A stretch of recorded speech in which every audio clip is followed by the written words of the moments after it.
भय कर से बंचब तार स्वतंत्रता अच्छी तार बुद्धि अच्छी तार ज्ञान अच्छी जहाँ विवेक अच्छी जहाँ व्यवहार कर से चंदन लोक पाद दे पार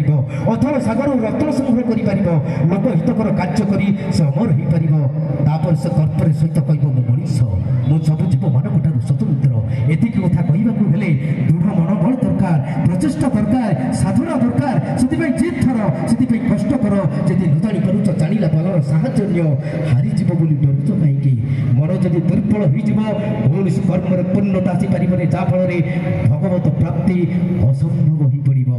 ता पूर्व से महान पुरुषर पाद तले आम समस्ते पाद तलिया हवा कारण तांकरी पाद तलिया नहले आम निश्चित भाव में ता पाखरे पहुँची पारिबा नहीं से हरे कृष्ण कृष्ण कृष्ण हरे हरे हरे राम राम राम हरे हरे निश्चित भाव तांको नाम करिबा कारण से महान प्रभुंकर इतिहास ही महान जटिल से महान पुरुष को जे निजर कर पर जन्म को सरल सुंदर सुगम करने से निश्चित भाव में विवेचित होती सन्देह नहीं। आसंत दर्शक बंधु अनुभव करवा भाग्य खाई समय